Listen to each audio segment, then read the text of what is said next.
the Hispano-Suiza. And I'll tell you what, watching it yesterday get its final cleaning, seeing it do the tour, but now seeing the car all cleaned up on the lawn. And Colin, come on over. We were looking for you. Hey, I have to say, it looks pretty darn good, huh? I finished this at 1 o'clock this morning, so I'm exhausted beyond description. But it came out okay. I had to sand some etchings off of the fender and take care of a lot of scratches, and I decided, what the hell? It's Pebbles once a year, so. See some of the preparation that it takes for the cars on Sunday. We're here with Colin Wetmore from Diamond Car Care Systems. We're in a secret location. This is a 1912 Hispano-Suiza, a beautiful, beautiful car which was on the tour the other day. It's a body by Jaco, French coach builder. The brass has been clear coated, so fortunately I don't have too much work to do with that. Cars that are run on the tour get warm, so grease and oil spews out of the engine and goes all over the place, so that needs to all be cleaned up. I need to crawl underneath and get all the road dirt off of the car. The spokes are filthy, and that all needs to be cleaned. Well, that's the thing. The tour has become one of the most popular things for the people, but poor guys like you, after they drive them 70 miles, have to try and get them in absolutely pristine condition for the show on Sunday. Yes. On this car, it's a little bit scratchy, so I'm gonna, after it's all cleaned and everything, I'm gonna give it a quick polish and throw some wax on it. Real good quality wax, actually, that I use for shows. Well, you know, this car has lots of crevices. I mean, it's a brass car.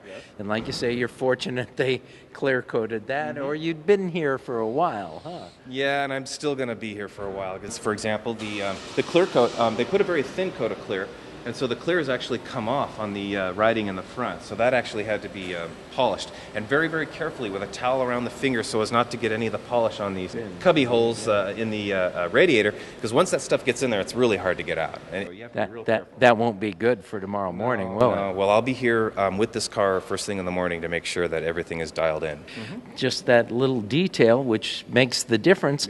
But now we've had nothing but fog and mist in the morning. Yep.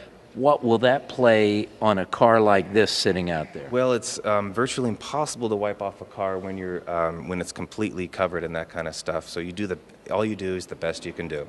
And fortunately, the judges and everybody else fully understand, and it's a challenge. It actually, you develop techniques for wiping cars off, so in a certain way that you don't have hand marks. There's little techniques you learn over the years. Sometimes you just let it be, because condensation has no minerals in it, so it can dry off and doesn't leave any kind of residue on the paint whatsoever. Unless the car's dirty, in which case this won't be dirty, but moisture's going to get on it. I could leave it or I could wipe it off. I'll have the luxury of having that choice. Wow. Say, when you drive at 70 miles, and a lot of it is kind of sitting behind other cars, and it was my pleasure to be picking bugs out of the front of these things. You never see bugs in the front of these cars. I'm picking this thing out. It's like, hey, all right, a bug in an old car like this. It's great. Let me show you something else. Okay. The car gets heated up, and fluid will get on some of this bright work and cause it to corrode a little bit. You have a magnificent magneto and a generator, and I love this old carburetor, which is a little more than a pipe with some holes in it. You have to be real careful about things like temperature gauges, because once you take that out of, if you were to bump that and take that out of its perfectly round shape, you'll never get it back. Clean, because it's painted, so you have to, and little bits of metal and material will fall into there, so you can't rub it, you can't scrape it, or you scratch the paint down there.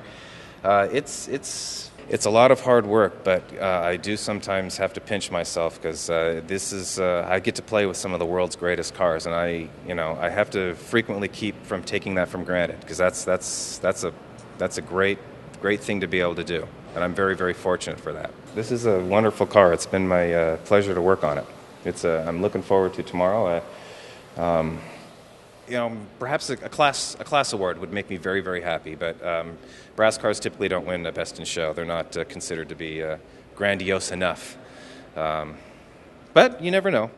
Tell you what, you've done a yeoman's job. Thank you very much. This looks fantastic, and it would have looked great no matter what I did, though. I know, gorgeous, but where your talents come in probably have to do with the judges looking just a little bit harder than the. I unfortunately wasn't here when it was judged, but I heard that the judges were, as opposed to other cars, were just all over this thing.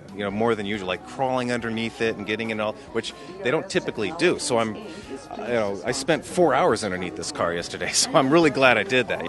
But like you say, it's once a year. This is fantastic. Yes, it's a.